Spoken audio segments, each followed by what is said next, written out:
I am definitely having technical difficulties. It will not let me unmute the Kaleo mic. So I'm gonna have to leave.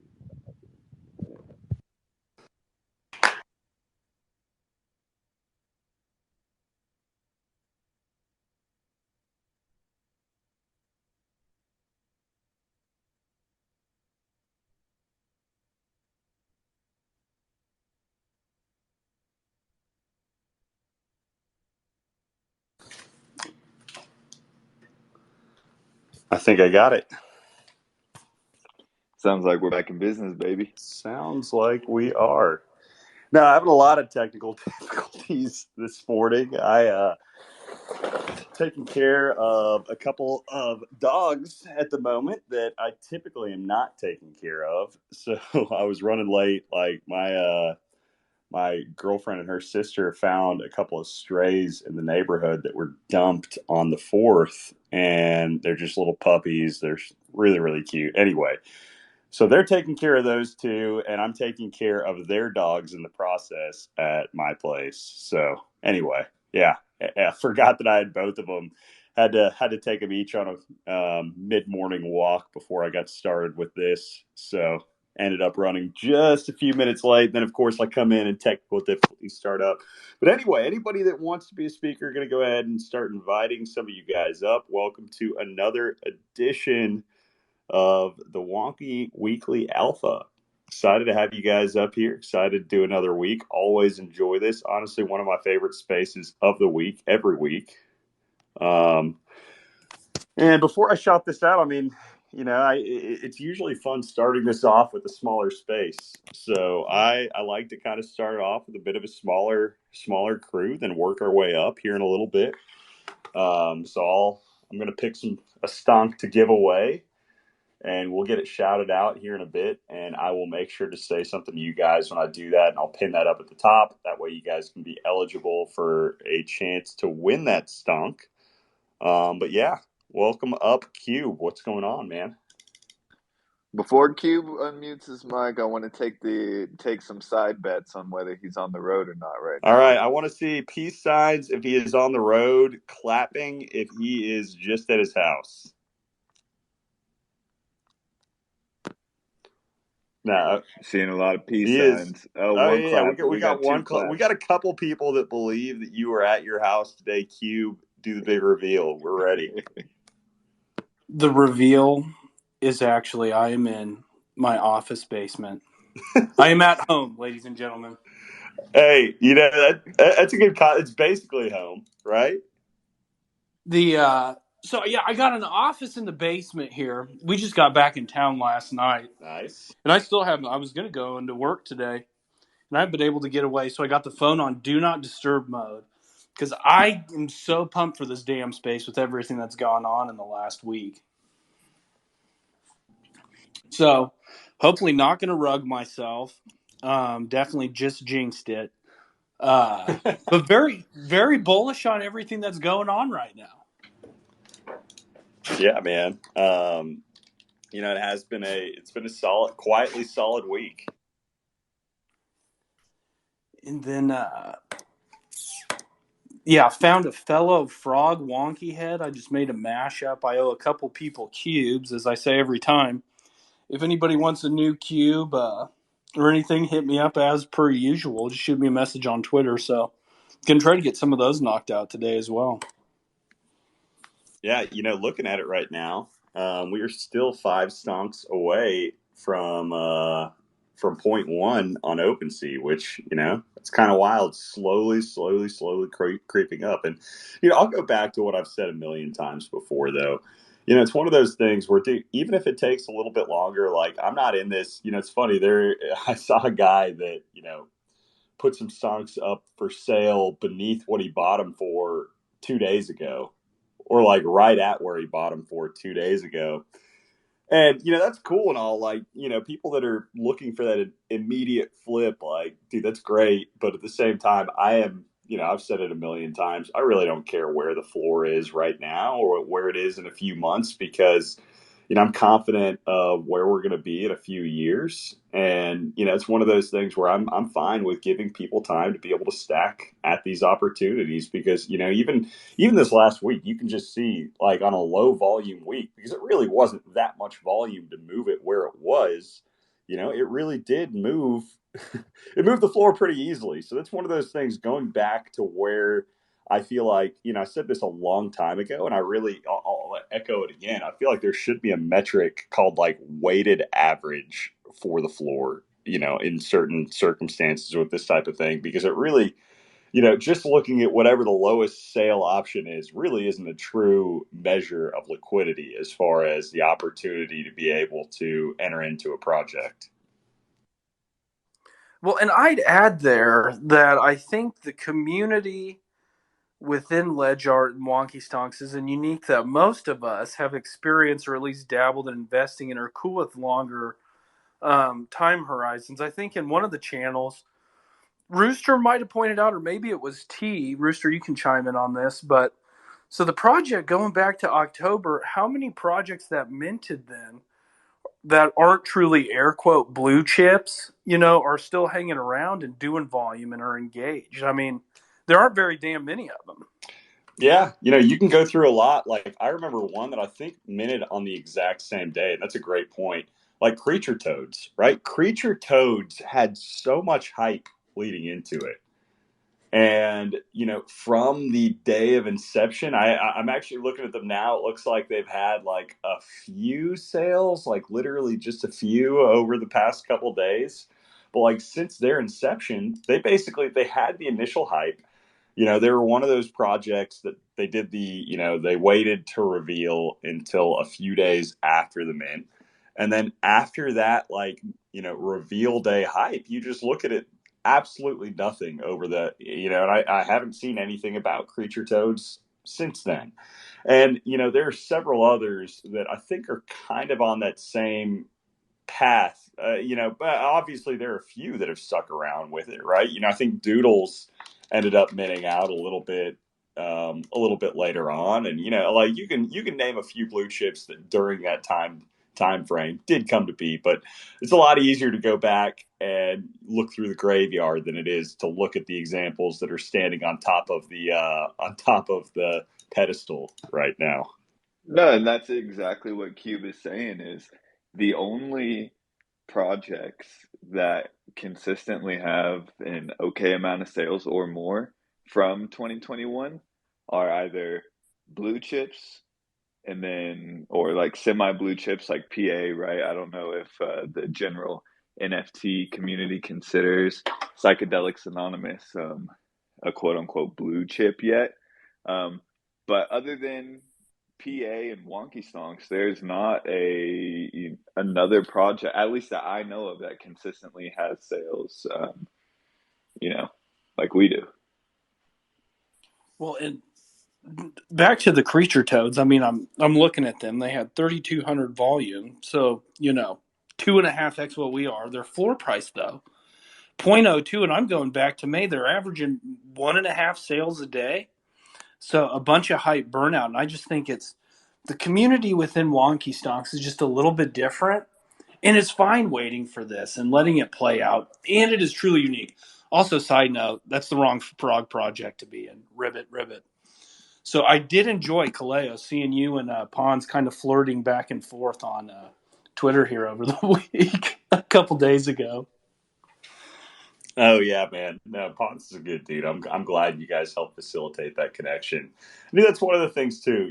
With all of this, I think there's a lot of strength too in being able to get together with a lot of these guys that are founders of other solid projects that are involved, that really care about their vision, their mission, everything else. You look at the frogs too, where do they have immediate blue chip success with it? No, but like, has that deterred anything with like what they're adding to their project and where they're going with it? No, it hasn't at all, and I really respect that. And it's people like that that I think really, because another thing that I'll say toward it is there are projects that do have founders that care and that they end up failing, and I don't think it's necessarily because they don't care. I think that there has to be a certain element of, okay, there is a little bit of traction behind the scenes. And that's one of the things with the frogs that I like, where it's like, okay, there is an active community, there is some type of traction, there is some type of opportunity there for them to be able to ignite some type of spark somewhere in the future. And that's what I think is a difference, right? Because, there can be guys that end up releasing a project and they care about it, but at the same time, if they are never able to get an audience for their voice that they have, they're never going to be able to have the opportunity to be able to get on that platform to be noticed, or it's going to take a hell of a lot longer. And, it is what it is. And, I think that, again, going back to like where we are with where the frogs are, I think it's something similar where, there's an opportunity for that, right? There's tons of like stray places that are stray kindling out there, I guess you could say, where that spark could land one day and kind of ignite into something bigger. And, we've got the voices within the community and we've got the opportunity, I think the platform, that it's not a matter of if that ends up happening. It's just a matter of when it ends up happening with it. And, until then, it just is what it is, man. Like I'm confident chilling where we are. I love the small community and I love the fact that, with the community, there's really, again, one of those things where the expectation set of, okay, here's where we are, here's where we're going, here's the pace of how we're doing it, and we're cool with it, man. And I think on the other side of all this, when it does evolve into that next tier, we're going to have a rock solid core that's able to lead that charge heading into it that a lot of other people may not have in other various projects. So we'll see.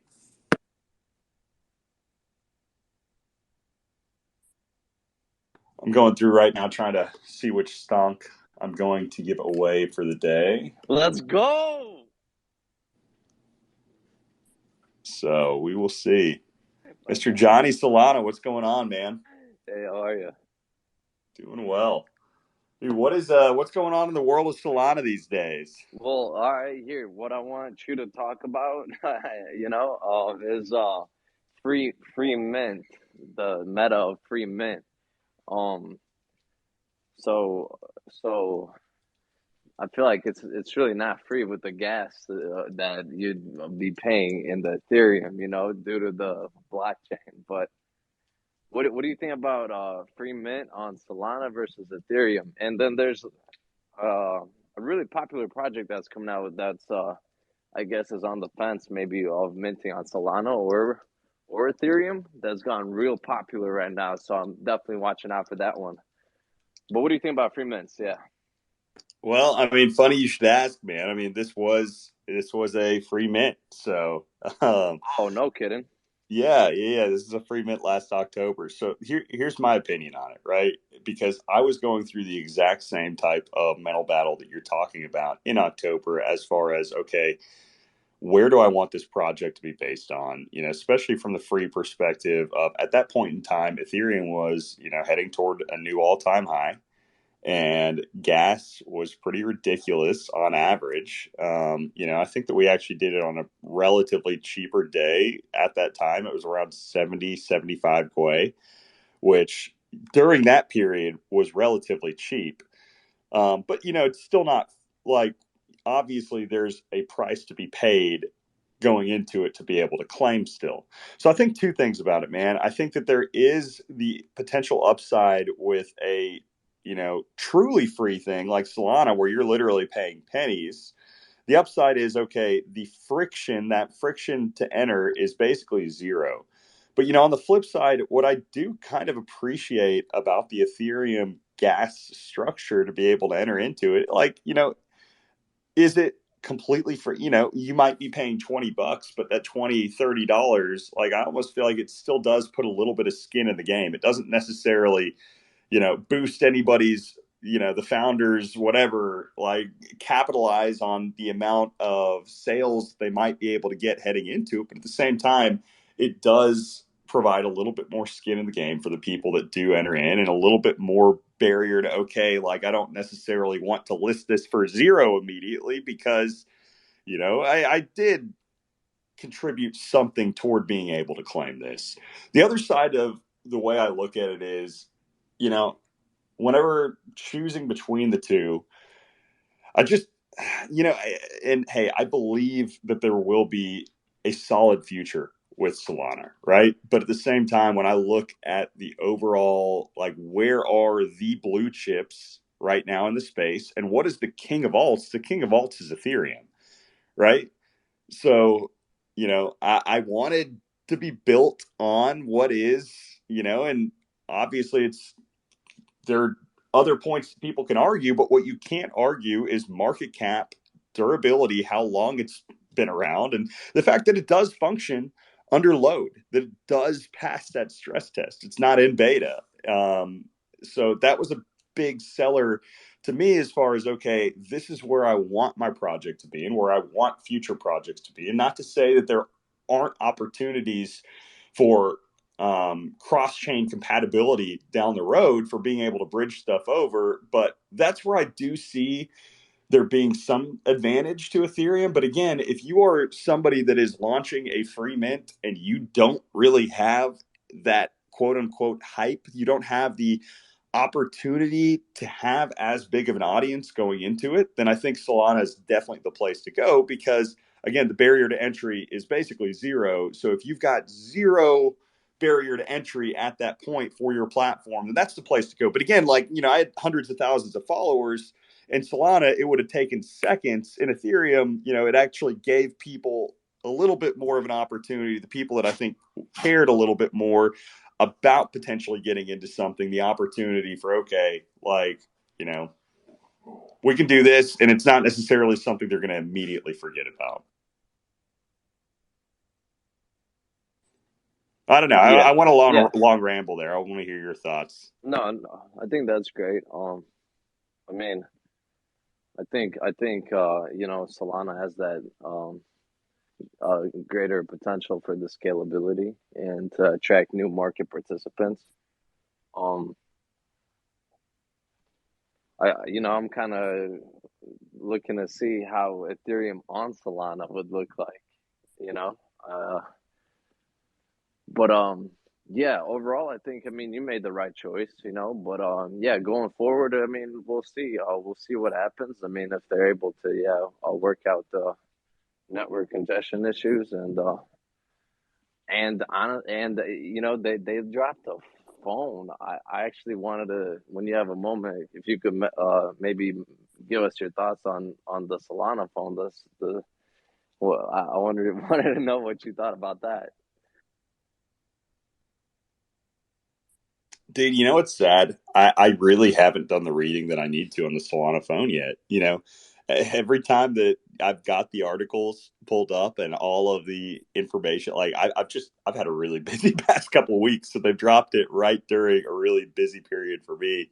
And it's not a great excuse, but I'm not, unfortunately, well versed on it right now. DM me if you got some, again, I know there are resources and I've got them bookmarked that I need to go to, but if you've got any that you've looked into that you think would be good for me to take a read through also that I might not have, feel free to shoot me a DM. But, until then, like, I'd love to hear your thoughts on it and what you've seen with it so far.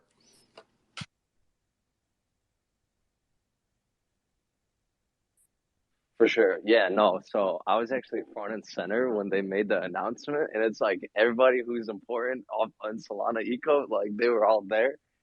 Somehow I was able to fandangle my way in there. You know what I mean? I mean, I think that's a lot of how life goes. You just gotta try. You gotta put your best foot forward and see what happens. You know what I mean? As long as the right intentions are there, and I try to stay grounded and maintain those right intentions. So I mean, I think it's really exciting. Um, and I'm just kind of really, I mean, it is really new and everything. So like, I guess I have no idea what they're looking to do or this or that. And but I think it's really cool aspect as to it'll be really you have like a hardware wallet as a phone, and they're looking, I guess, to really break through for the cross chain NFTs and everything and applications. So if you'd have an app of maybe, let's say, a Wonky Stonk app on the device, I could just open that up, and maybe that'll really be a breakthrough for the executable NFTs. So maybe, and I'm not exactly sure exactly what that really means, but I think with the evolution of NFTs and everything, like maybe there could be an app where I could just open up the application or the NFT, and then I could interact with the blockchain right then and there from my mobile device. I mean, there's a lot of people that trade on mobile, and I think more people around the world kind of have more access to the cellular devices as opposed to, like, the laptops and everything. So I think it's just gonna pick up more pace, and things are gonna get a little bit more, maybe more hectic, and just things will speed up. I think even more so. Usually, how life goes when you get older and stuff, it seems like the days get wait the days get longer maybe, but the weeks get shorter, right? I feel that, man. So, I'll just talk intuitively my thoughts on the concept of the phone.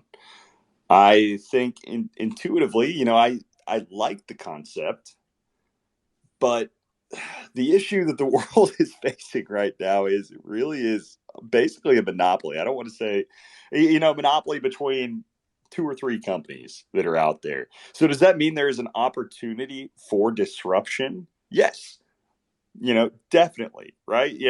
Those type of things are monopoly until they're not. But at the same time, it's still a market that I think is going to be difficult to break into. The things that I think could make it potentially successful are, one, the continued growth of Solana and the ecosystem as a whole. And the overarching crypto ecosystem as a whole, right? I don't think it's one of those things that's going to take off. If the mobile phone is successful, I don't think that it will really gain traction, at least for another few years. And at that point, the real question is going to be, okay, if you've had a couple years of basically flat sales, flat to declining sales, or maybe slightly ramping up, and all of a sudden the market just boom takes off. Are they going to have the capacity to be able to produce those phones at the scale they need to when the opportunity is right to be able to truly capitalize on that momentum? And I almost lean toward no.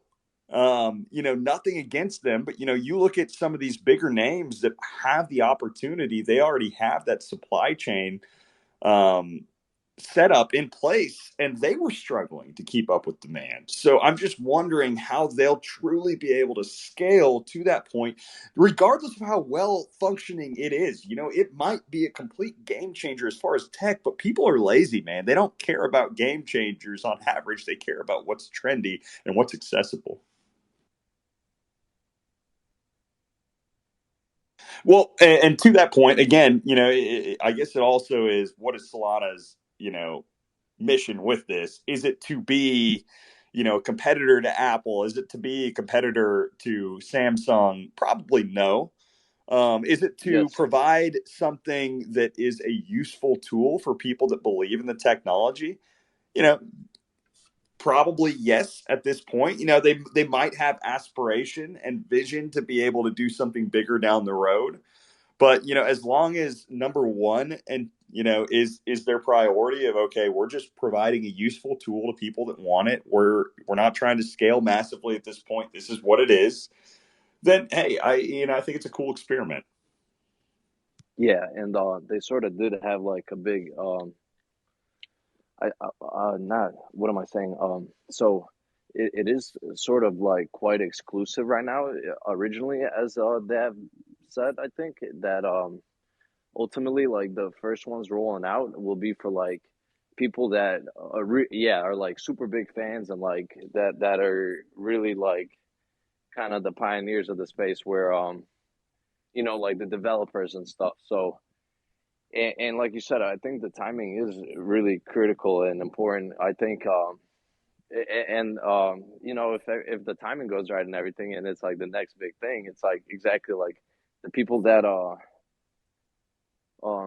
people don't really care, if as long as it like kind of works, right? And as long as it's like a trendy thing, right? So it's like all your friends have it, and like this is the way we do things now. So it's like, oh, like let me get one. I want one too, you know. But yeah, absolutely. I mean, pretty excited for what's to come, you know. I mean, it's pretty great that people are building, you know. Shout out Wonky Stonks, you know what I mean? Like things are happening, like charts are moving, even if it's sideways for a little bit. It's all good, like good times.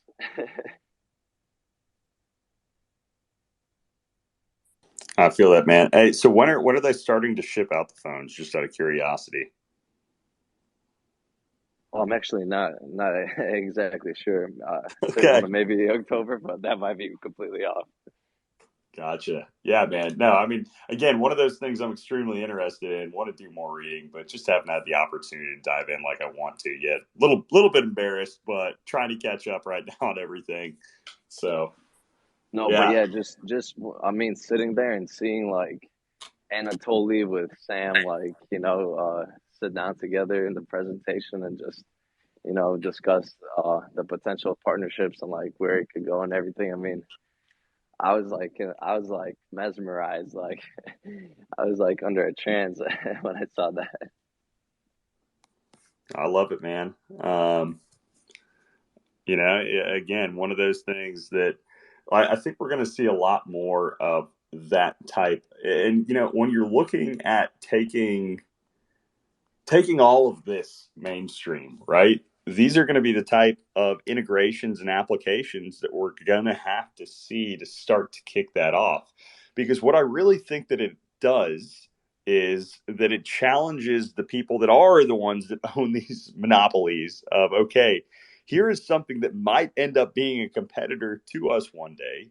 Here are the things that they're providing that we are not, and here are the things that we need to start working on right now for when this does ramp up to be able to offer a product that does compete.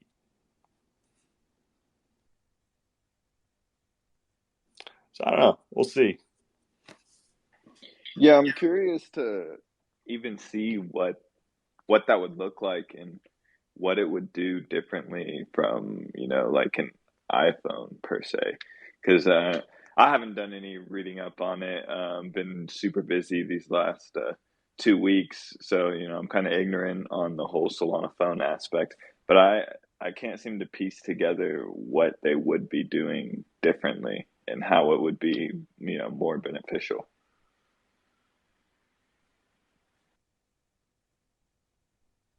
Yeah, again, man. No, I know I need to do a lot more reading on it. Like Johnny, you can speak to what you know about it, and yeah, I wish I had the answers right off the top of my head for you, but unfortunately, right now. No, yeah, absolutely. And I mean, I guess you just don't want to like kind of have it come up like out of nowhere where you didn't know anything about it. But I mean, as long as you like have some like I guess as they say, a little skin in the game type thing, just by like knowing a little bit and I mean doing your own research and everything. If you're interested, you know what I mean. I'm definitely not trying to like shill this or that or like talk about it too much or take away anything in the space. I mean, I hope that that kind of brings value to the listener. If get some excitement and but yeah, I mean, yeah. Um, let's go back into the wonky stonks. Hey guys, good morning. It's B-Ways here. Welcome up, man. I Good to also haven't see Good read. you. morning, B-Ways. How you doing? Hey everyone. Good. Just getting out of work. I'm outside, so I won't speak too much here. I think on the phone. I also haven't read up on the phone yet. Unfortunately, I'll do it over the weekend. But I can imagine that there is some. This is on the phone. I mean, I can imagine that there is some potential security benefits from kind of a native blockchain type phone and apps, on the phone. I think for now, like a lot of it is going through extensions. I'm not sure if kind of classic Web2 apps have the ability to kind of build in proper security products in their apps. So you can imagine that this is like a better way of interacting with smart contracts through kind of native apps that that is just not possible by the existing phones and operating systems. So I can see that there's something interesting potentially there that I would love to see if I read up on the product over the weekend. I think that's really the main area that could be differentiating and would be kind of crucial for onboarding over time as well into crypto generally.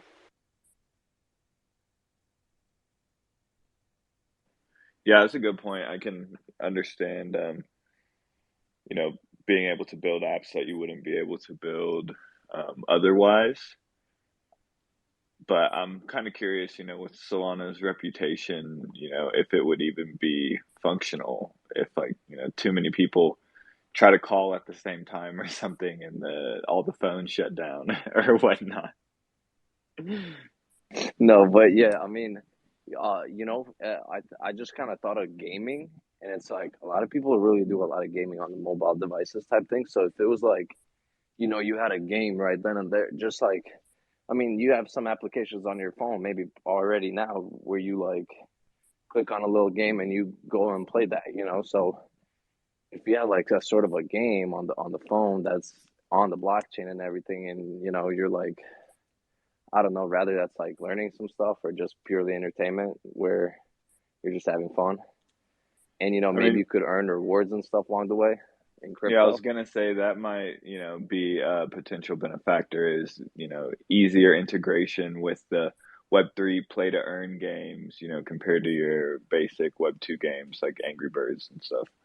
That, yeah, I can see some value there. But that's not anything I would deem like breakthrough at the moment for sure.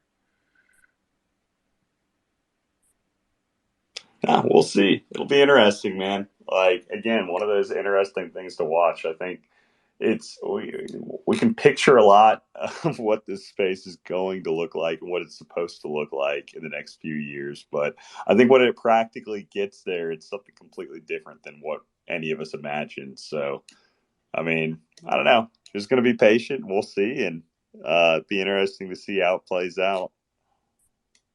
I mean, who knows? Maybe one day everybody's going to be walking around with a Solana phone here, and it might be the game changer that we're looking for. But again, I think it's going to be more of a niche product, but we'll see. Yeah, for sure. So Johnny wanted to bridge back into the Wonky Stonks. So I want to ask Johnny, have you been able to pick up a stonk this week, losing your Um, lower barrier of entry? you see, I mean, I'm a Solana maxi, I guess at that. I mean, I haven't really used Ethereum in quite a while now, like almost a whole year, I guess. But I mean, so like I'm not really sure what's happening on the Ethereum side of things too well. I mean, I know I got like some kind of a seed phrase written down somewhere on a notebook. I might have to revisit that and give a second look to the wonky song. Man, there is one wonky stonk, one single wonky stonk that is on Solana. One of our community members at D Huts bridged it over. So you could buy a stonk and then bridge it back over to Solana if that's what will make you happy. That is true. That is true. That And would make me I very really happy. wish we had D Huts here right now, man. D Huts would have been the perfect guy for this conversation.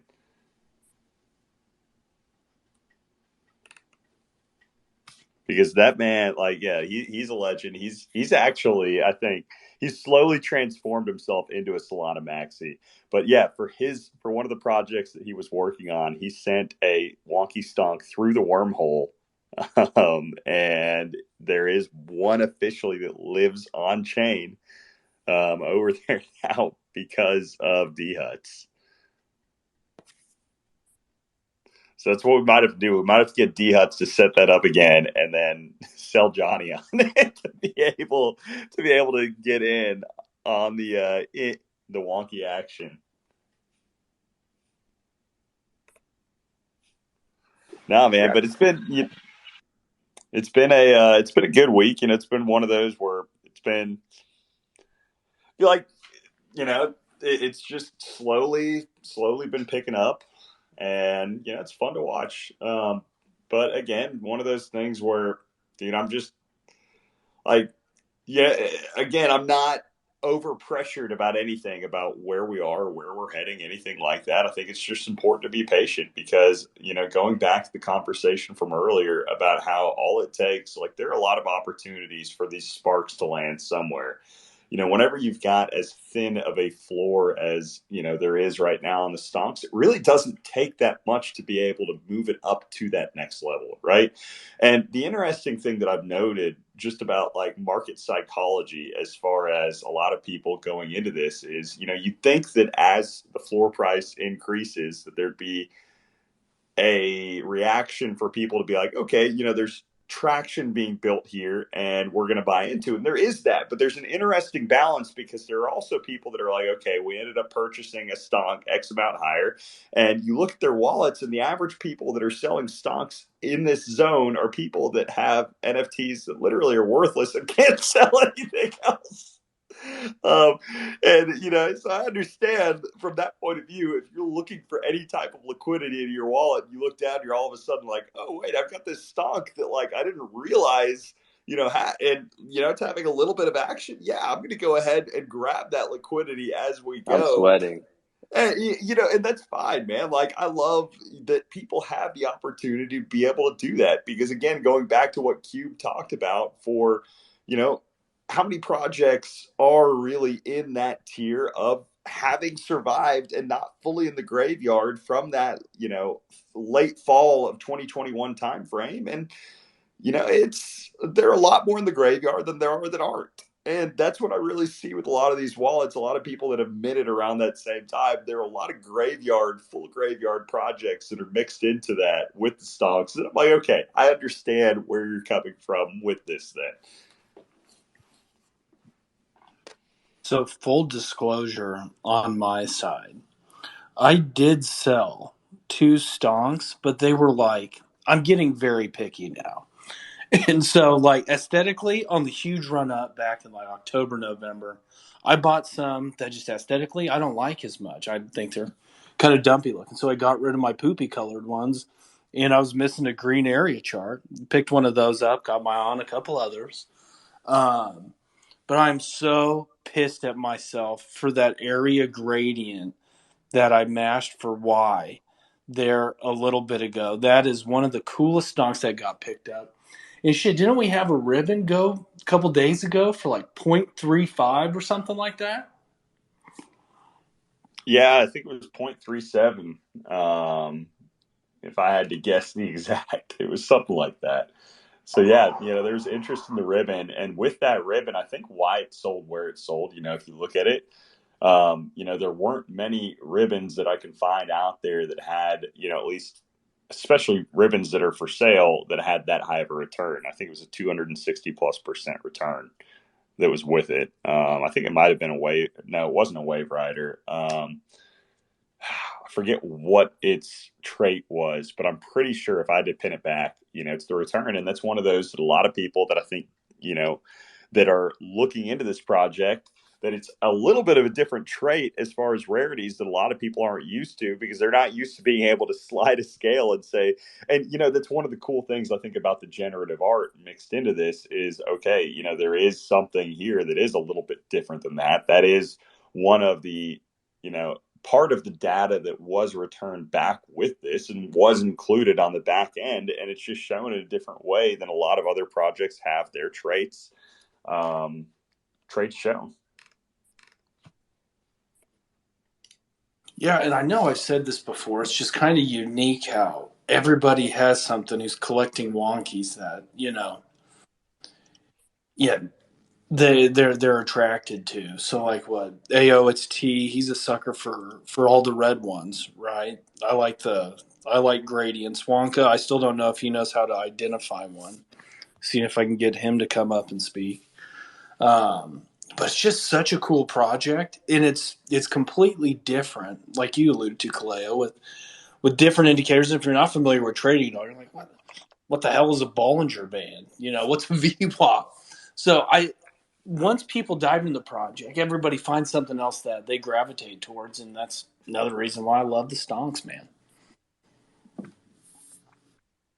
Hey guys, it's Razak here, or Dan Ran, I should say. Wonky Cube. I should have sold that thing to you. That gradient. Dude, all Um, good. I mean, you had that thing listed there for it was a couple days, and I was debating back yeah, yeah, about shooting you a message, but it ended up in a good home, and it did. I It actually did. just finished making a cube for the guy, so I'm going to throw that out in the Twitterverse here in a second. Good for him. Well, just going back to what you were saying though, and I think this is the key, one of the key, one of the great things about the stonks is that it's pretty personal as well. You know, everyone has their own personal tastes, like you were saying. Some people like the red ones or the gradients. You know, I have my own taste as well. So I know everyone loved that aqua gradient, but I'm similar to you in the sense that I'm starting to get really really picky now. So unless I think I'm going to hold it for the next 50 years, I'm happy for it to go to someone who might enjoy the colors more than I would. So at the moment, I'm into that Miami Vice color. That's kind of and that other. I don't know what you call it, but I suppose it's the green with the I don't know what it is. The blue with the red gradient as well. That I think LST was talking about. Some really nice gradients there that I'm hoping to see if I can pick up some more and collect those ones. Yeah, so let's let Kaleo answer that. I'm curious of Kaleo's answer because, in my personal opinion, I think that the Miami Vice is that pink that goes to the yellow. But I think they're like distant cousins where you look at like that area chart that Yeah, that is the aqua to the yellow. that's right. So, Well, okay. Or the You pink to know, the blue. personally, I've always leaned toward what Razik's saying here about, just I think I've always leaned toward. Okay, maybe it was you that said a cube, but I think that the stonks you just bought, Raz, like I saw you just picked up one or two. That's the color I associate more with the Miami Vice type of look. But there are a lot of people that just say, okay, if it's a wonky color and it's a gradient, it's Miami Vice. I don't know, like it is what it is. I think people have their own opinion, preference, and it is what it is. I think you're right. I think it is that pink to the yellow, or the one I picked up today. I think you're right. That's the one that people see as Miami Vice. Um, cool though. yes, It's the a great swim color. trunks, the 1457, the swim trunk print, that's the pure Miami Vice. I think like the other aqua ones, I think that falls under like neon 80s, 1980s Miami Vice. You're on like a Yeah, cigar boat, drinking some Zimas, having a good time. they're nice gradients though. I mean, they look fantastic as well. Nothing. I mean, they're beautiful. God damn it, I love the Stonks so I much. mean, that's the thing. There's so many great ones, and I always just search. I spent today actually a bit too much time today looking at some of them, and there are just some extraordinary ones that you've never seen before that are just held by someone who bought it for 1 ETH or 0.5 ETH, just sitting in his wallet. Ribbons over the top of a Miami Vice gradient, or ribbons like Kaleo's one, ribbons over that gradient. I don't even know what the gradient's called. That one that Kaleo used for your PFP. That's a gorgeous gradient too. Well, Ichi's behind that gradient, stuff you haven't seen before. I'm like, these are wild. No, man, and I don't know. It's again, like what you're saying. There is something for everybody with it, Mm, which is it is cool to watch. Everybody has their thing that stands out the most. yeah, yeah. No, I think they're fantastic. So yeah, and as you said, Kaleo, they have survived at such a tough period as well, and hopefully, if the market picks up, there's more liquidity there. It's only good. It's definitely the fact that it's survived speaks volumes for the project. So that's fantastic. I think right now there's six stonks to point one, and there's one, two, three, four. Let's see, five.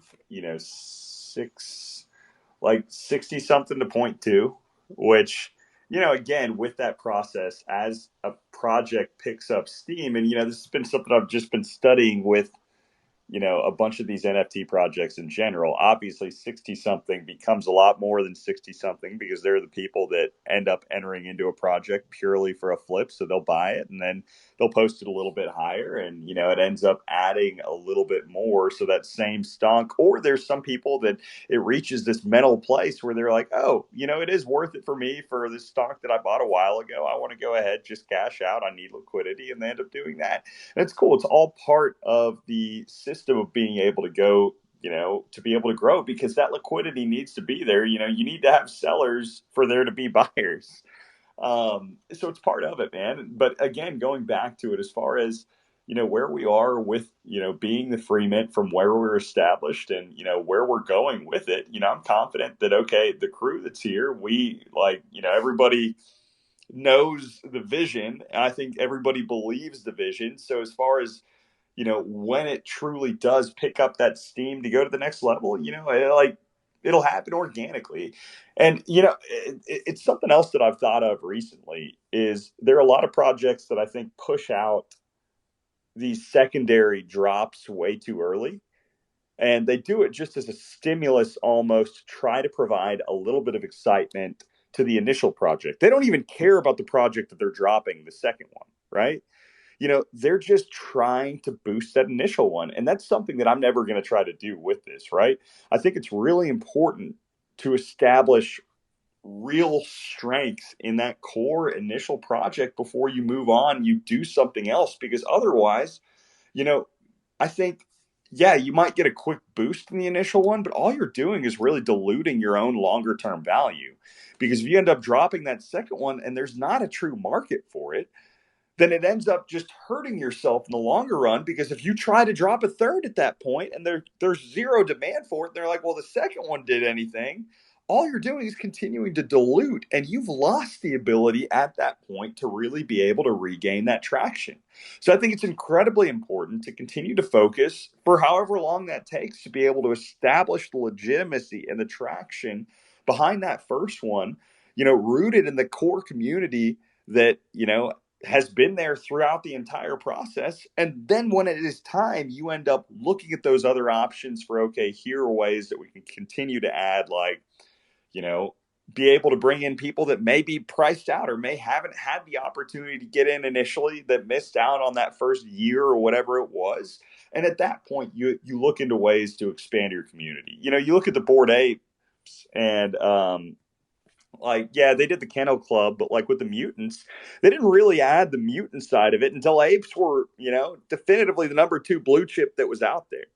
And, behind punks, they hadn't taken over the number 1 spot yet, but they were definitively the number. And a lot of people said, well, okay, 20K is going to be too much with it, but there was obviously demand. And you look at it now, there's so many people that love rocking their mutant apes, and, but that didn't happen right off the bat. It took them time to be able to establish their legitimacy before they ended up going down that road.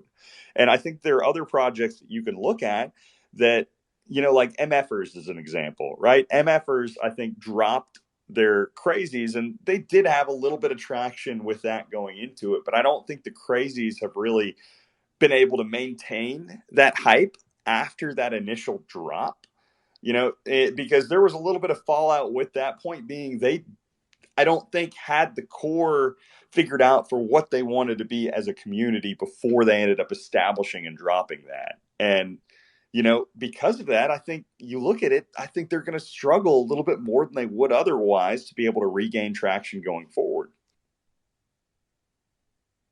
Yeah, I think that's a really good point, Kelly. Can I ask you one question that I'm interested in? What do you think the hallmarks are for a blue chip collection other than price, or is it just price? I think that price is what the definitive answer is. Right? There are other things that I think lead to that, but at the end of the day, it's price, because there are solid communities that are out there, right? There's solid vision, solid this and that behind multiple NFT projects, but at the end of the day, nobody's going to call them that unless the price reflects it. What about longevity and liquidity over a period of time? I mean, yeah, I think that adds into category then. Yeah. Right. I think that is what helps lead toward a reflection in the price that ends up becoming, leading toward that blue chip status. But, it's not one of those things where longevity inherently means that it is a blue chip at that point in time, right? Yeah, makes sense. Ideally, I'd love to see the stocks become a blue chip one day. And I believe that, we have the potential and we will be there. But, as far as are we there? And, no, there's obviously a lot of work to be done for that down the road. And, I think continuing to show up, continuing to do this, there's going to be an opportunity here within the next few years where there is another bull market that puts the last one to shame. And when you look at what happened this last bull market, that's tough to be able to comprehend. And I think that, you know, there will be incredible demand for the projects that still do have that lifeblood in them by the time that, that next cycle really circles around. Yeah, no, that makes sense. That makes sense. Yeah, let's hope that the next bull market. Well, I won't talk about it now, but I think we bottomed. I say that every spaces though. Very good. Oh, I should just say, Kelly, I want to say I listened to your interview with Natalie Brunell. I think that you did back in February, and for anyone who hasn't listened to it, that's a really fantastic interview. So kudos on that. That was really great listening. Good on you. I appreciate that, man, because it's funny. I think that was the worst interview I've ever done. I say that to this day. I'm like, dude, why do you say that? I mean, you were very open. I just did not feel very good about that one, and Yeah. she did incredible, but I just didn't feel like I did very well. I haven't gone back and listened to it because I felt so cringe about like the way that I was speaking. I don't know why. I guess there's some times where you're in situations and you say things and maybe they sound different to other people, but to yourself you're overcritical, and that was probably one of them. Yeah, I thought it was. I thought it was a good one. I mean, you had a different tone, I think, than you usually do, and maybe that was around that February period where you just after you'd taken a break. But you were certainly very open during it. And I thought, I mean, you always are, obviously. But and Natalie seems to bring out that personality in her interviewees. So yeah, it certainly came through. No, I appreciate that, Ben. Yeah, I think that's what it was. It was right after I kind of like took that little break and I came back on. I was kind of finding my feet back in the market, back in everything. And I think that was a big part of it, was just there was a bit more uncertainty in some of my answers than I think that there typically is. But it's interesting to look back on. Maybe one day I'll grow some balls and I'll listen to it again and we'll see how it answers. Oh, very good, very good.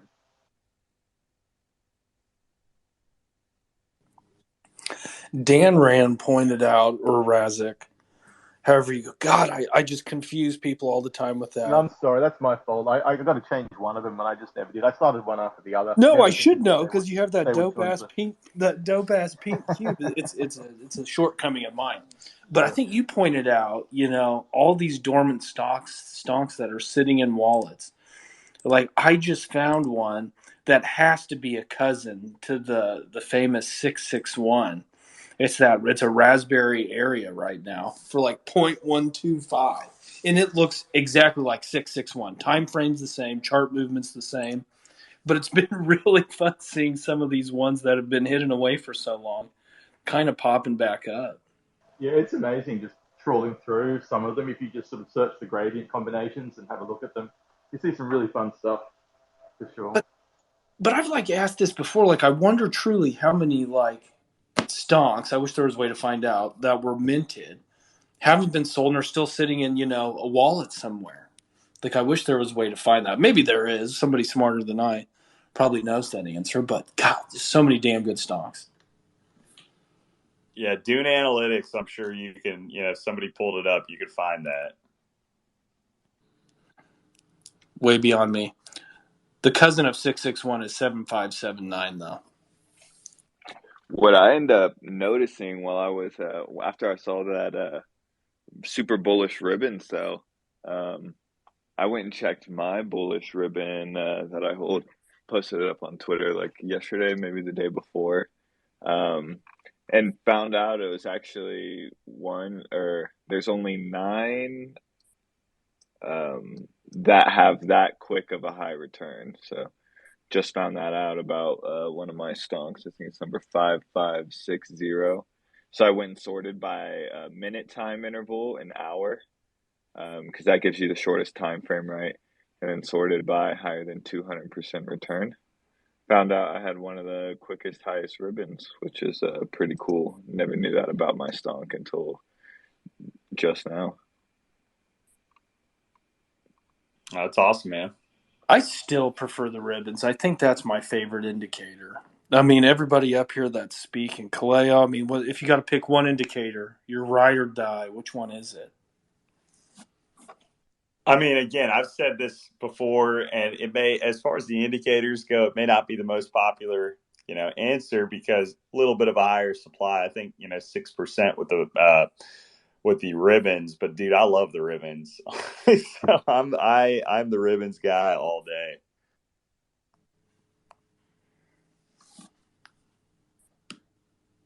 But again, nothing against like I think actually, dude. Okay, the guppies are amazing, and I'll get shit from you guys for the guppies all day. But I also do think there's some really cool itchy combos out there. Also, when you look at the wonky gradient theme itchies, dude, there's some sick itchies that exist. Johnny's just laughing because he's clueless on a lot of this, but dude, I'm telling you, it's real, man. Like one day you'll realize, and one day everybody in here will realize. And that's what the whole thing behind this is that the memeability of owning the JPEG of a stunk is one day going to be more sought after than owning any real stunk or you know it's funny, man. Like you'll get some replies where people will be like, okay, man, like I could easily go render some of this shit and I could do this and that. People say the exact same thing toward Bored Apes. People say the exact same thing toward punks. They say this and that. Like people can re-render a lot of this different stuff, but again, going back to the historical value of where we are with it, it's like, when was there any financially inspired NFT prior to this? And like there isn't. When you look at the history of NFTs for any type of there just isn't on the generative art side of things. I can't find anything. I mean, heck, on the traditional art side of things, I can't find anything. So this is, really a one of a kind, first of its kind project with that. And like, I'll stick by that and I'm proud of it and I'll stick with it until, as long as we're out here, until the day Ethereum goes bust. Okay, Not there still only isn't anything the like this. It's extraordinary. It's a one of a kind. Still, no one can replicate it. It'll be a unique for a very long time. well, you can't say no one replicated it. Wonkies did have one of the first true derivatives. Um, a lot of people really early on got airdropped FOMO charts on Polygon, which are quite hilarious. Don't interact with them if you do have them, and they probably ended up in your hidden. They're more than likely a scam. But yeah, there are FOMO charts, which are like the 99-cent store version of the Wonky Stonks. They are atrociously terrible looking. Uh, I dropped it in GM, but I'm gonna drop it again. Just if you're in the LedgArt Discord, you can come take a look at what a FOMO chart is. But yeah, just like you were saying, not only is there not really anything else like it at all, the precedence that the way the mint was handled and set up by being the first free mint that I know of, especially one that ended up gaining any mainstream, quote unquote, adoption, especially in that first couple weeks. Um, Also, the wallet distribution, what was it, Claire? Like 80 what percent directly after mint? Yeah, man, it was like 81% directly after mint. And the fact that it's still, is what it is, where it's, 40 something right now, or close to 50% at the moment. Like, dude, that's still incredibly impressive, for, for a lot of projects that exist out there. No, yeah, absolutely. And this goes back to what, Johnny was saying earlier about the free mint meta. Uh, Wonky Stonks paid the path for that, man. We laid the foundation. Uh, but no, it's been Well, wait, we're in CryptoPunks free mint too. I don't know. to be honest. Yeah, no, I think they were, man. I mean, but the stocks, like in the era that they were, there weren't a lot of free mints that were, that existed at that point in time. Yes. There was a lot of cash grabs, I think, out there, and the collection really relies on like I think it like it kind of matters on Crypto Kalio's career here a little bit. No, like if Crypto Kalio went to zero, like that couldn't be bullish for the Don't say that NFTs, again, but please. I'm sorry, I'm just kidding. But I'm a little serious, but I'm just mostly kidding. But here, you want to hear another one? And this is at Kaleo. How does how does seriously, how does Bitcoin make you more free? it's taken away my nights and weekends. It has it's lost relationships. I've, been outcasted by my family.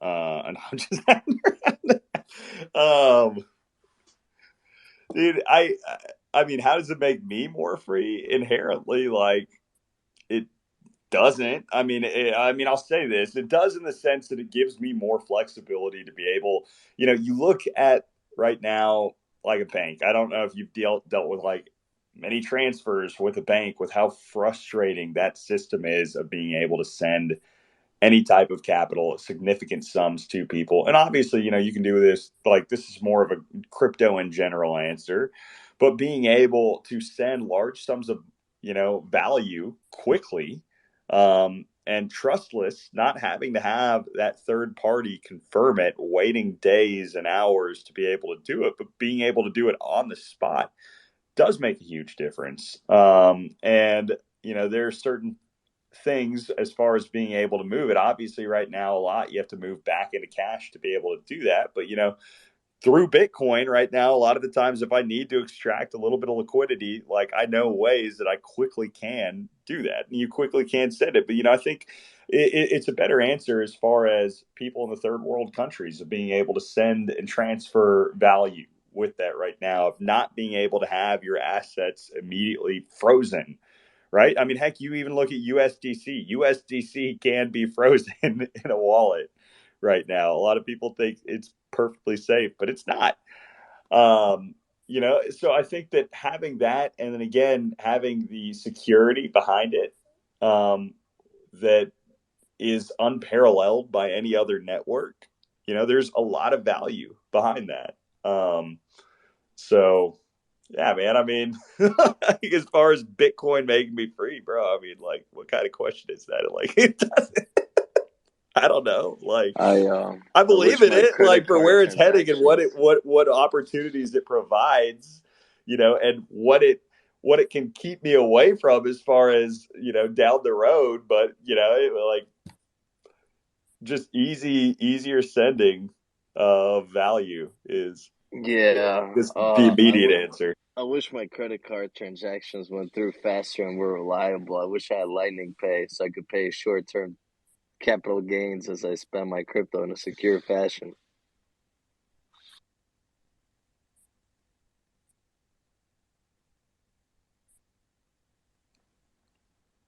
I don't know, man, like, if that was shitting on Bitcoin or what. But anyway, Anton, go. I think the amount of time that you have to have on Bitcoin, it doesn't seem to make you free. I think it makes you more like a slave. Correct me if I'm wrong. I want to say one thing on that. Sorry, it's just Razak again. I think it's important that people spend the time to understand it, though, because if you don't understand it properly, and if you don't get the conviction, you get shaken out during downturns like we have currently. Um, Anyone can buy it when people say to buy it, but the real test is whether you can hold it or not. And you can only hold it if you have the conviction, and you can only get the conviction if you understand it, and you can only understand it if you put in the I'm time. I'm sorry, but I cannot hear you. Oh, I'm I saying can hear you. Oh, you can hear me? Yeah. So I I won't can hear you repeat fine myself. too. I won't repeat myself, but that's kind of my feeling on it. You need to put in the time to get the conviction, and you need the conviction to hold through periods like now. And that's all this is. It's just a shakeout. People with conviction will be holding it. I think it's the best technology since the advent of the internet, but a lot of people do as well. So I'm not alone. Well, I completely thanks. Now I had issues by hearing you, but my point is that once you add the time on BTC, then it becomes like an addiction, and you give more time, and you give more time, and you give more time. Doesn't matter that you know what it is about BTC. You give more time, like you start leaving out your way of life, your relatives, your friends, and you're like going deeper and deeper and deeper on BTC, like giving more time and more time. This is what I meant. No, I think you're very true. Very, very, really good point. And I think discipline and time management are important. And I completely agree with you. Utility of that time goes down the more you spend on it. And I think you have to be conscious of the utility of your time. So yeah, I completely agree. I completely agree.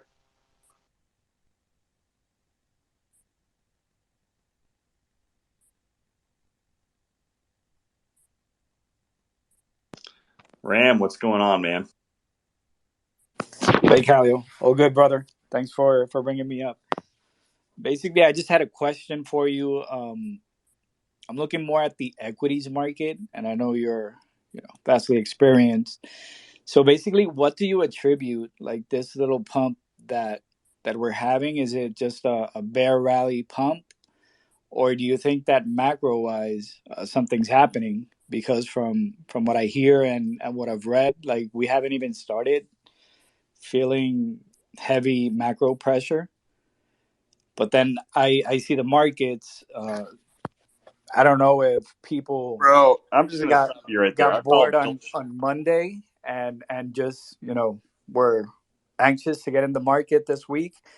And this morning everything like blew up. And then now you start to see like a little downward pressure. And I just wanted to get your thoughts on that.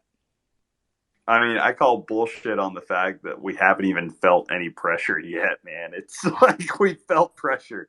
The equities market as a whole dropped 25% from the peak. That is feeling pressure. And you look at I mean, heck, let's see. What did tech as a whole drop? It dropped 30 34%.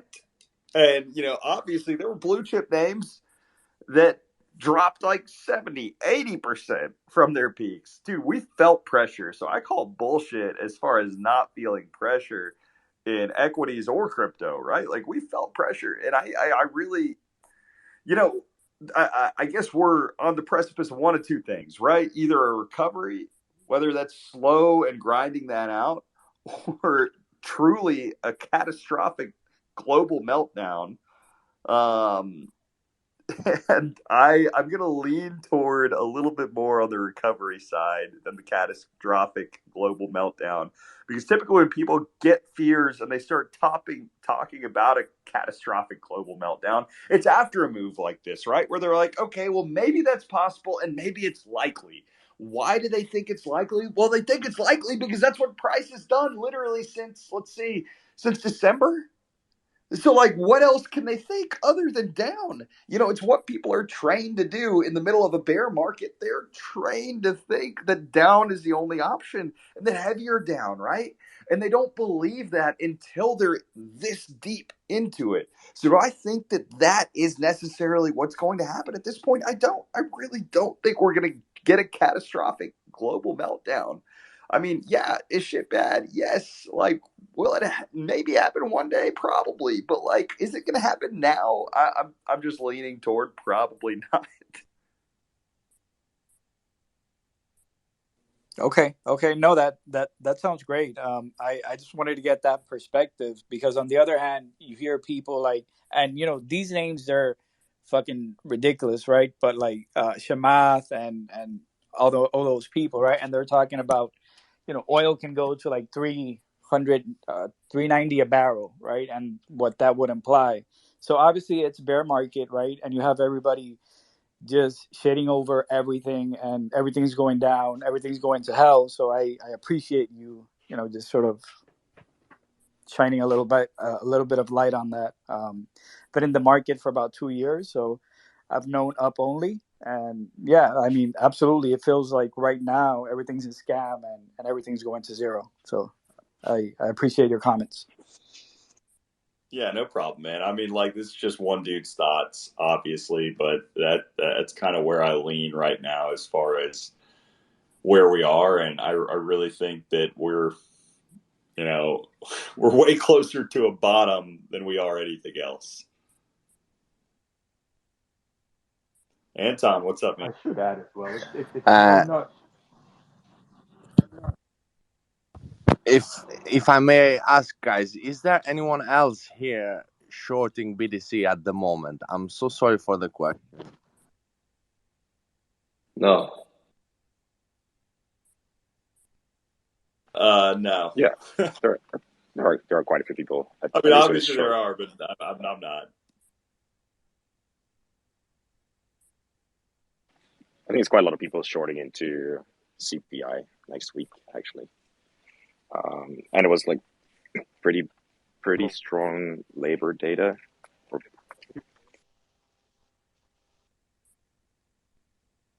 Here's, I shared this a while back, and this is like the answer people don't want to hear, man. I really think we're just going to chop in this 20 to 30K range for months from here, right? We're going to see bounces. It'll go up, it'll go down. Like, dude, I'm honestly not interested in trading much of it at this point. There just, isn't a lot that I see that's really worthwhile to trade. I think it's, in this type of a range, more important to stack and wait for a true momentum shift. What I'm seeing right now is, okay, we're getting a little bit of a relief bounce, a little bit of mean reversion, heading back higher from that massive, almost gap down that we had from 30K. I mean, heck, really from 40K.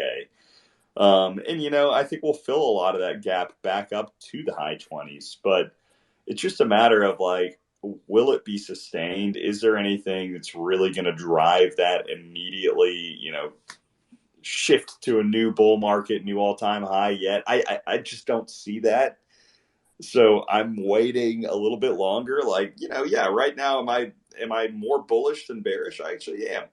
But I just think it's important here to stack capital preservation and wait until the momentum of the market really shifts into, buyers' favors to be able to, put the foot back on the gas.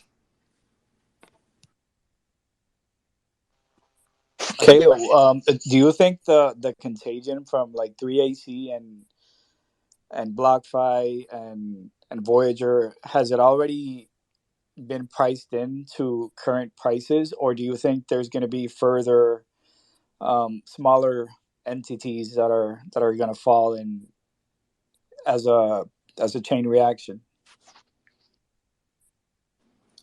Man, I think that there will be more fallout throughout the course of this bear market, right? Maybe there's some people that they're still banking on, okay, we're going to see that immediate recovery back to X price, and it's not going to reach X price. They'll have, debt liability that ends up weighing them down and ends up toppling a little bit more. But as far as larger financial, some of these larger names that we're seeing, I think we're pretty much there as far as what we've seen with a lot of that unwind. But, I do believe that we will see some smaller names throughout the course of this bear market still struggle with solvency because, people are people. People are greedy. They make poor decisions. They try to dig their way out of them. And a lot of the time, these type of moves expose the people that have done, made those poor decisions. And you do end up seeing the consequences of that. So, as long as we are stuck in a crap market, as long as we're stuck in this bear market, then yeah, like,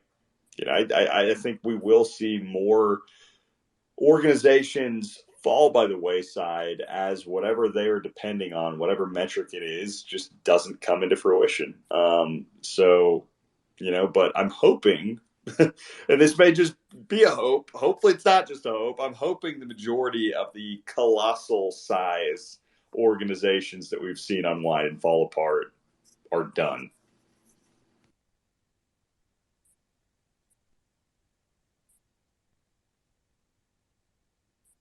Easel, what's up, man? I haven't had the opportunity to say anything to you yet. Glad to have you back for another Friday. I made it. I'm in New York City, man. You're in New York City. What the yeah. heck, man? I'm here. I'm about to go see my mom in a bit, but I made it. I'm a little late. I'm just catching up and listening to you guys talk about the market. It's been it's refreshing to hear the stuff. I agree with you with the range. I think 20 to 30K sounds beautiful to play in between and die out and maybe nuke after. But we'll see, man. I'm just having a good day today. How you guys doing?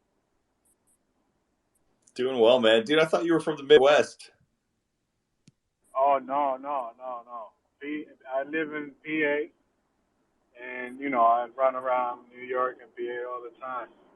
So I have family all over the place. Sometimes I go to Florida, but that's pretty much it. East Coast. All this time I had it wrong, man. Where are you at? If it's Worldwide, man. Worldwide.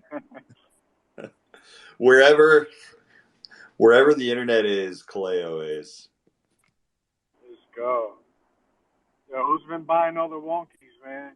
What's going on? I don't know, I think I snagged like 20 myself, but I mean, they're another that doesn't account for like the other 50 or so that ended up selling over the past few days. It has been cool. I think yesterday was our highest volume day since like January or so. So it was cool to see 40 sales, another 26 the day before that, and today creeping up on another 10 or so. And again, just like as far as the floor, there's 5 more to get to point one. And I think that point one's one of those mental barriers for a lot of people, that as far as a project starts to cross over that line, that resistance, and however long that takes, there's just something about round numbers in people's heads. And there's also something about not seeing a zero next to a name in people's heads. So whenever they see that, freaking Wonka, man. I just saw the pin tweet.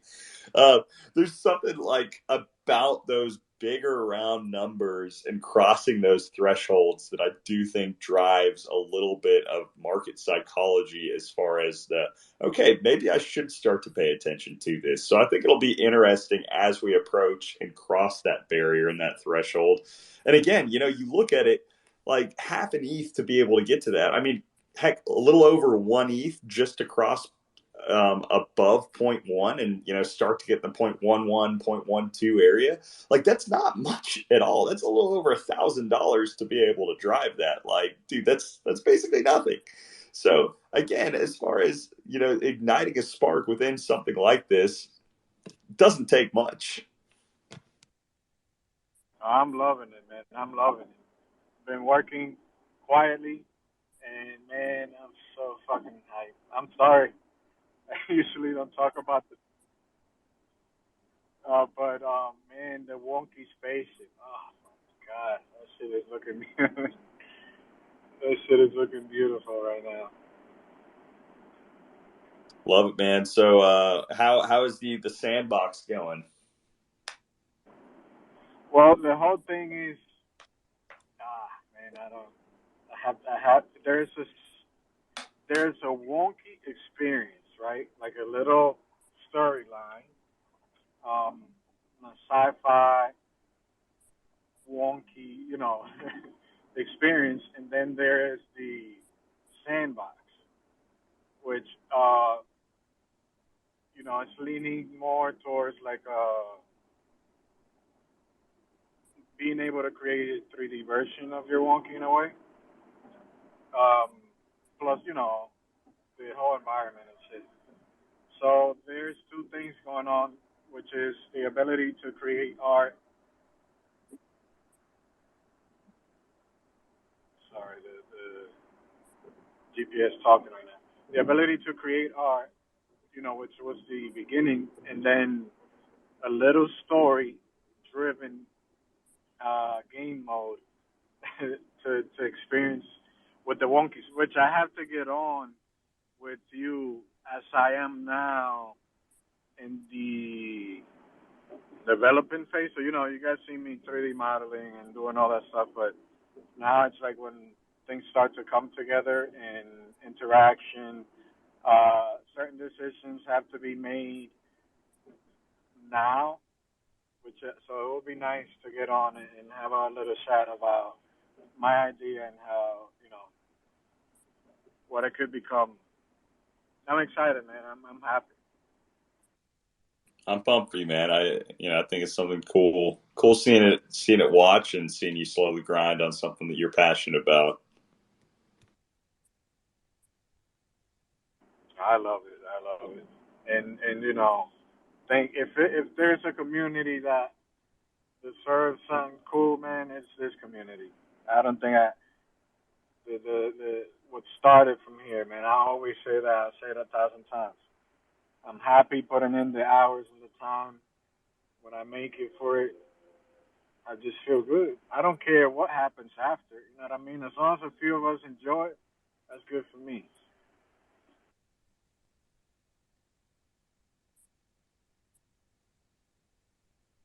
Love that, man. Love that. Beach Dog, what's going on, man? I had you up on stage. Haven't heard your beautiful voice yet. What's going on with you? Well, I'm just trying to wake up. It was a late night of trying to get cheap gas. So I'm trying to power through my coffee this morning and catch up on everything, and just really liking the chill vibe of this community. I was part of another community while you went away in the last few days. I wandered into another community, and holy shit, it's wow. I'm just really, really thankful for this community to be chill and knowledgeable and, just open. I was pretty surprised when you asked me to speak this morning because I was barely opening my eyes, but here I am. It's really good to see the Wonky Stonks really starting to take off. I've been monitoring that the last couple of days. It's well deserved. This is something really cool and really special. So cheap gas, as in you're looking for cheap ETH gas, right? Yeah, I think you Yes. got to do Network that fee. early in the morning. Yes, absolutely. For me, it's late at night. Actually, it is actually kind of morning, but right around that midnight, 1 o'clock area, it starts getting really good for us. So, yeah. And that always sparks conversation between me and my wife, and then we wind up staying up way too late, and we look at the clock and it's like 4 o'clock in the morning, and we're like, what the hell is going on here? We just wanted to get some gas cheap, and we discuss everything. That I'm lucky to have a wife of 20 years where we are partners in the crypto in everything that we do. So we either sink together or swim together. We don't care. We just love each other, and that's where it's at. That's amazing. You should talk to Johnny Solana, man. He has a good relationship with his girlfriend, I imagine. Zero gas issues. Yeah, I feel very, very lucky, very, very lucky. Yo, And kick B-Ways out of here, bro. What? I'm also an older guy too, so I know all you young bucks out there. You want to be single and mingle and do all those things. Well, I did that back Bro, in my 19 is not old. How many times do I have to tell you this, man? Like, that is not that old. well, I feel that 56 now, excuse me, 57 now is things don't work as well as they used to. You go out and do stuff and you're like, damn, I'm sore.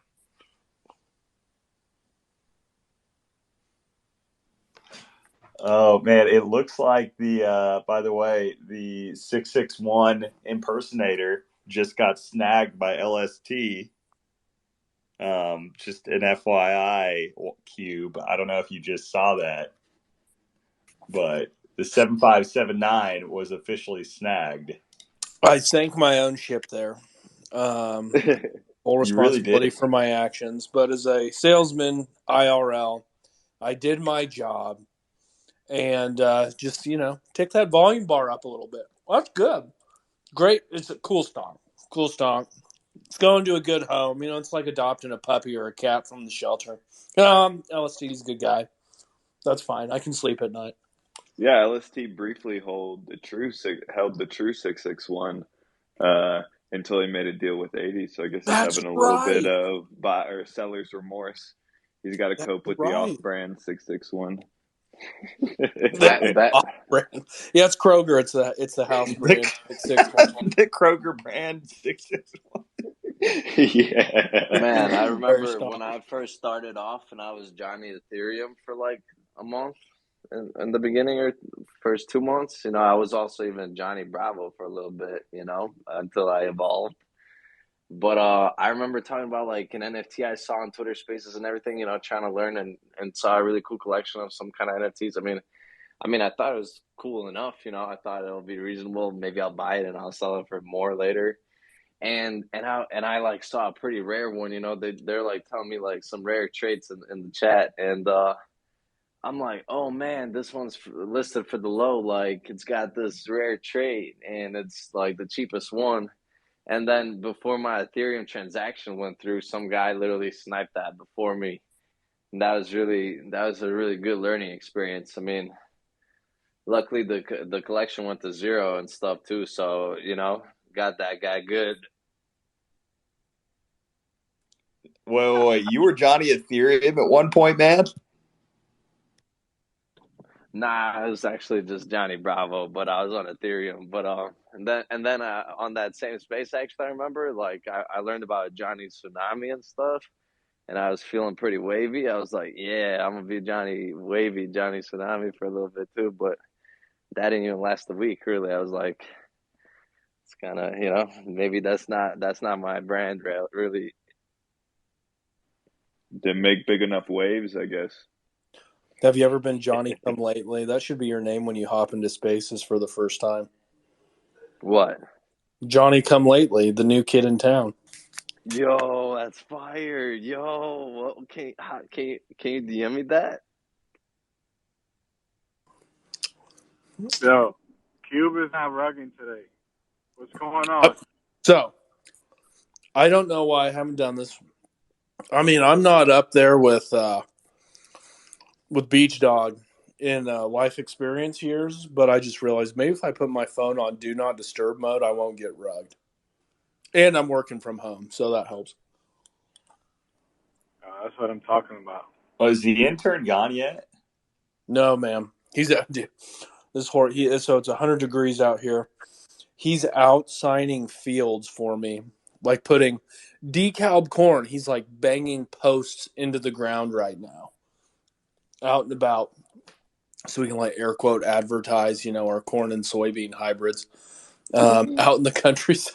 The poor kid. He's getting paid really well, so I mean it's fine. I was about to say we have Cube sending out his intern to do the hard labor, and we can hear him snacking on the mic. Yeah, I'm eating my trolley dino eggs. I need to get my blood sugar. What are the odds like that this kid is on this space right now? Okay. Let me scroll through. Listening. 10% maybe? He could be on a Do a quick different account. scan. Because my next question are, what are the odds this kid actually gets hired?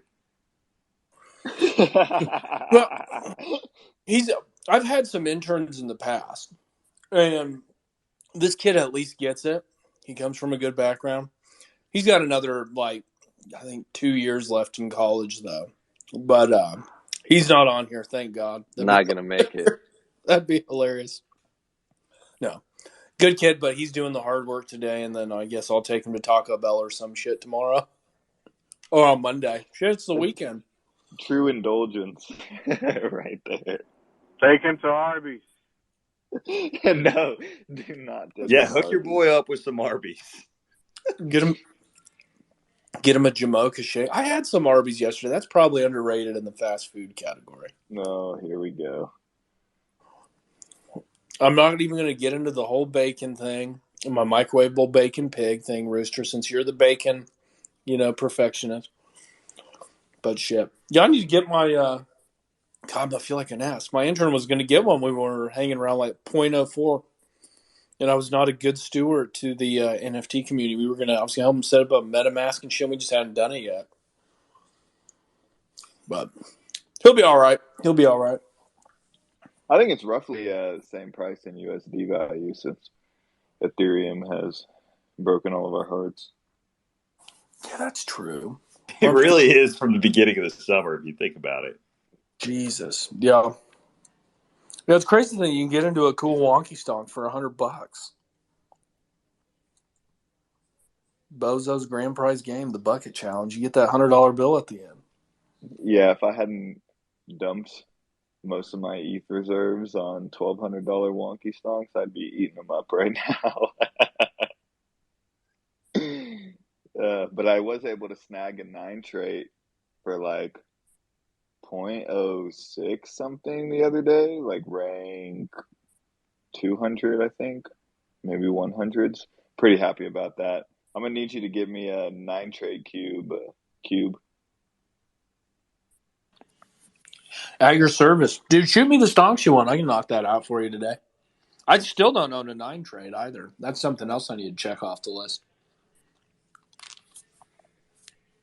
Yeah, they're getting pretty tough to find. Let me get down to my PC, see what I think there was only 3 9 trades listed last time I checked. Let me take a gander real quick. So that's the thing. I'm going to need somebody to like paper hand not know what they have.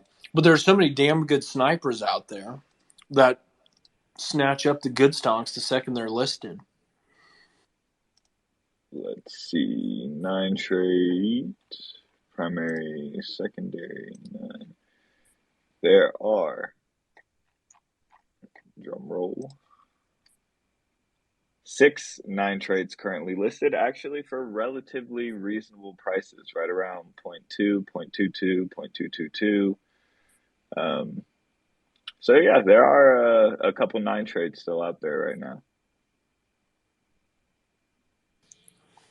See, that's where it goes back to preference, like we were talking about earlier. For that, I'm just all about looks, I think. I don't even think I own a particularly rare one, air quote. They're all rare, right?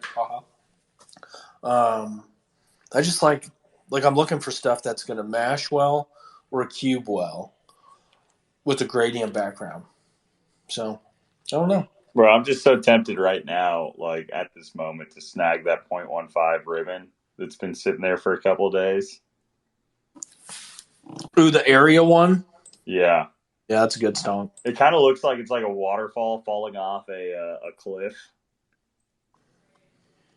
with the ribbon going down. Dude, that is a good stonk. Cascade. There's also top 50 for 0.2. That's pretty incredible. Oh yeah, isn't it rank like 46 or something? That 9 trade for 0.2. Yeah. Free alpha for anyone out there with the ammo loaded up.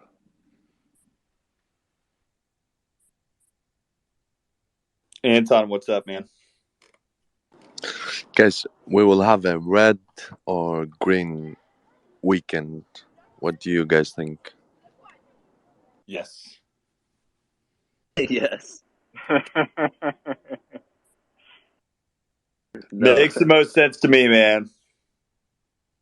You have no idea. Well, this is not an answer. I'm sorry, Kali. You have to give that an answer because you're responsible here. So you will be blamed if you don't give an answer. Anton, you tell me, man. What are we supposed to Well, have? A red or a green? yes, for sure. I think we are gonna have a red weekend. We're gonna go below 20,000 and then hopefully above. So yeah, this is my opinion. Okay. Well, then that's what's going to happen. Again, No, come on, don't be like that. bro, I told It's not you. fair. It's not fair. I told you kind of where I'm leaning right now with the market in general. It's been amazing, kind of taking this viewpoint of the next 6 months just aren't really about, like, maybe 4 or 5 months, but they're not about heavy trading for me. It's more about like just accumulating Surviving. where we are and just kind of like vibing and looking at the bigger picture, because I really think that people in this type of a range, when the market's super boring, they're trading just to trade, right? Like there isn't as much conviction built into those trades. The market doesn't necessarily warrant the activity that they're searching for.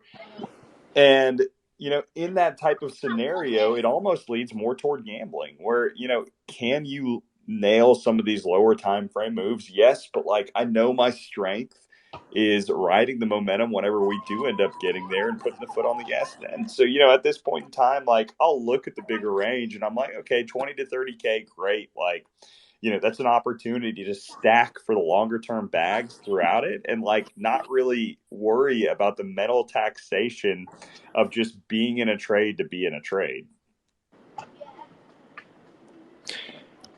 Well, you mentioned gambling. I think life is gambling. You are gambling all day and every single day. So, Well, but but it's about where do you find your edge, right? Like, and if you don't find your edge in this type of market conditions, then at that point, it really becomes more of a gamble because you're giving more control back to the casino and away from yourself.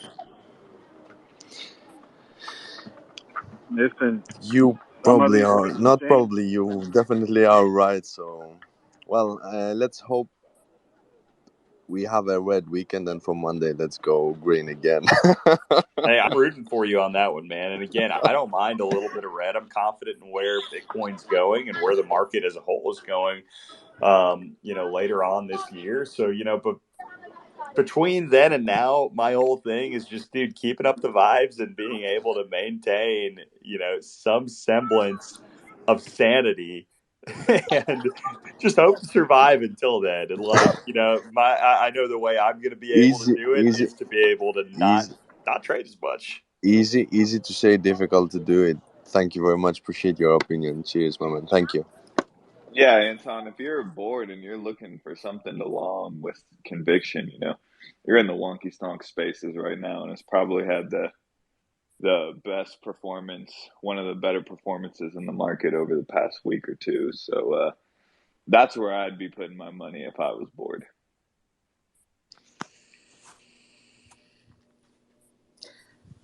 So let's say I'm bored, and I want to catch up on some reading. What do you guys suggest? I've done a little bit of TA, like fundamental analysis doesn't apply, in my opinion, to crypto. Is there anything that you guys do sort of to or suggest to up one's game?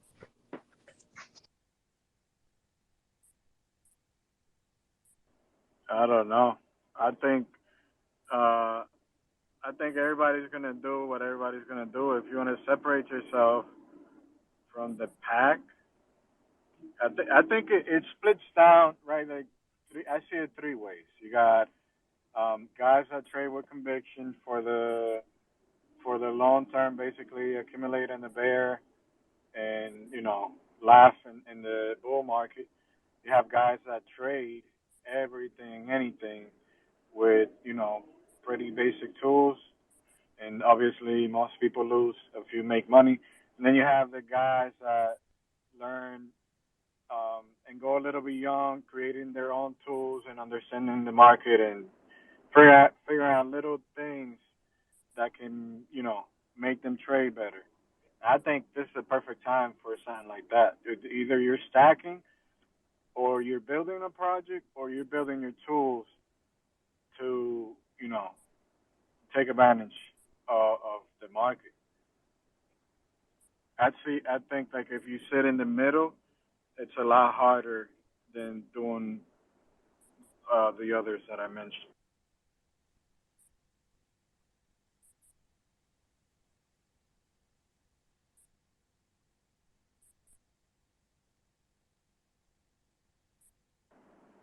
Did I get wrong?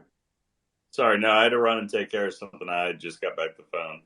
So I missed a little bit of that. I think you were talking about like reading material, that type of stuff, dude. I think it goes back to your interests where it's, like what are you focusing on? What do you want to focus on coming up? And I really believe that the first question would be how fundamentally sound do you think you are on the tech side of things? Dude, study more. There are a lot of great books out there just as far as, the tech is concerned. Build your conviction for the space a little bit more, right?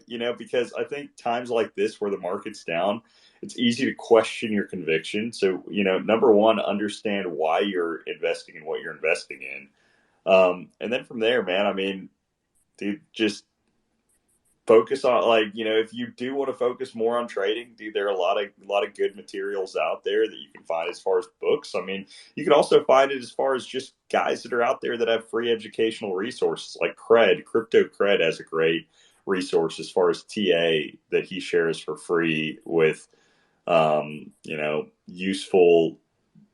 useful strategies, being able to understand a lot of the indicators that are out there. You can go look at his material. There's a plethora of material out there. I think the real question just becomes, just going out there and doing it, right? Looking into it and finding it, and like whatever topic that you search, I guarantee you there's good stuff out there. There's not one right answer. I think it just depends on kind of what your interest lies in. Yo, Kaleo, what do you think about Jordan Peterson?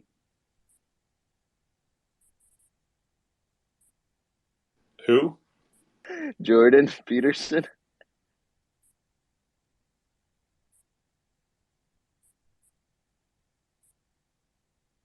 All right, never mind. Or do a quick Google search. Check him out. He's kind of nice, but he's not at all into crypto or investing or things like that. I also actually want to ask, like, when did you get into investing and stuff, and like, how did you learn that? And I mean, that's like one of those pivotal, like, critical life skills for a man. I would say trading and knowing how to buy and sell things. Oh man, I mean, back in 2017 is whenever I started to dabble into it, man, and just kind of, just eventually became more degenerate since then. So, but it's been a few years, and none of it's been perfect. So, uh, just trial and error and being patient, man. I think that's the biggest thing that I've learned with it is just I used to feel like I always had to be trading. I always was in something, and that just isn't the right way to do it. You got Yeah. that itch. Where did you go wrong in life to be talking to Giant Solana on Twitter Spaces? That's it, man. That's it. Where did I go right? Um, but no, man. I mean, it's been good. Like never would have expected to be right here 5-6 years ago, but it's fun being here, man. Okay, so now I need to go through, any other topics that y'all want to talk about, go ahead and bring up. I need to go ahead and do the Twitter picker for the giveaway here in a minute. So give me just a minute. I'll be silent while y'all. If I may ask, you guys mentioned about, and you, Kalio, you mentioned about TA. It is not trading about emotions, because it doesn't matter what books you will read, you will learn about support, resistance, Elliott waves, whatsoever. I have watched. I don't know if I may be allowed to mention that I watched Trader Tom and Mark Douglas. They both are like, in my opinion, they are like the top, and I want to hear your opinion, guys. And they both never speak about resistance, taking support, and so on and so forth. They always mention the human psychology. So trading, as they see it, is human psychology. Like, if you control your emotions, you will be able to gain. So what you guys think about this? I want to hear your opinion. Thank you.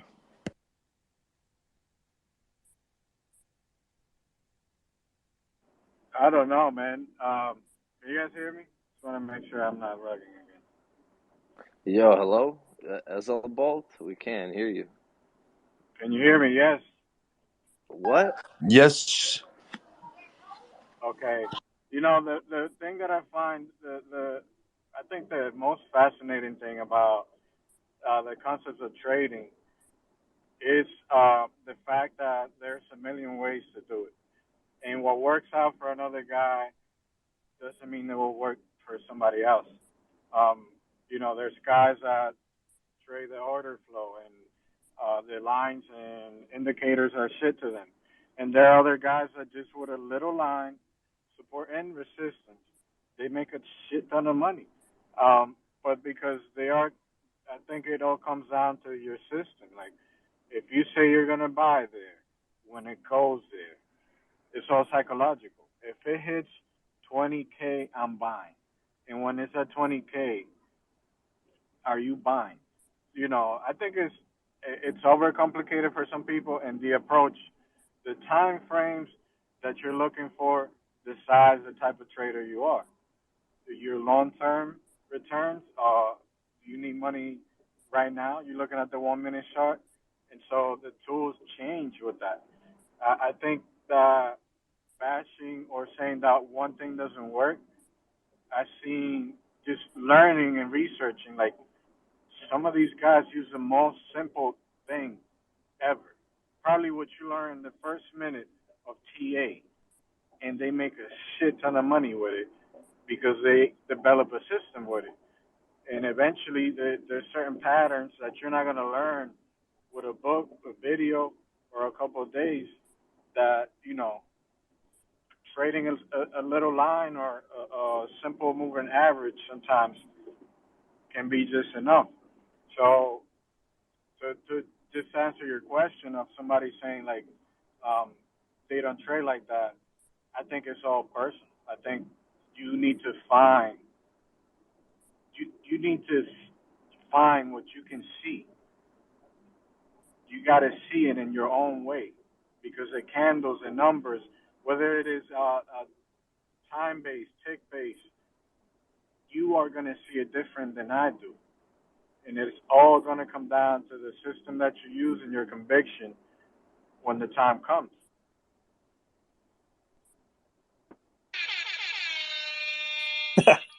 That's perfect, man. I appreciate that, Easel.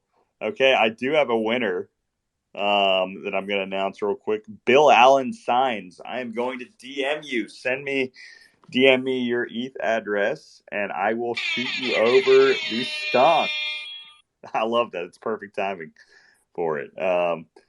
So with that, guys, I do unfortunately have to go ahead and wrap up the space. I am going to kick up another one here that's not going to be Wonky Stonks focused, but everything else focused here in the next couple of hours. So we're going to do a little double dip today, but got to take a quick break between then, grab some lunch and stuff.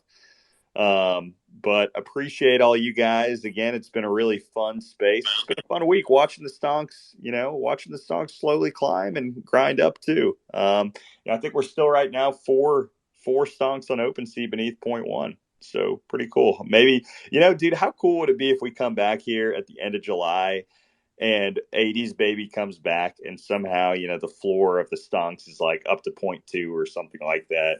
Dude, I that's will. the coolest part about this is just, I'm not a big floor guy at the end of the day, but what I am about is just showing 80s. It's like, okay, dude, like the community is thriving. We're pushing forward. I think that, after his trip, seeing something like that, it'd just be cool for him, put him back, not to say he's not in good spirits, but, just a good note to start back off on. I will be the first donation to the GoFundMe page to send him back to the Peru. Oh, yeah, if it's just going up. If it keeps going up exponentially while he's gone. Our sacrificial lamb. He's such a good guy, he would probably do it too for us, is the thing. He'd be like, oh, I have to go back to Peru. All right. Like, this is such a struggle. Yeah, he'd be like, "Oh Like, gosh, darn!" Like, man, he'd definitely be super upset about going back to Peru with the plant medicine. Dude, uh, I heard from 80s a couple of days ago. He texted me briefly, and he wanted everyone to say, or he wanted me to say hi to everyone as well. I think he's doing well. He's going to be back in 3 weeks. I don't think we're going to hear anything for a couple of weeks, but he's here in spirit. well, 80s, whenever you listen to this, man, we miss you. Bill Allen signs. Yeah, I just got your DM with the address, so I will shoot that over to you here in just a minute. I appreciate it, man. I'll shoot you the stonk, and until then, appreciate you guys, and we'll see you next week, same time, same place.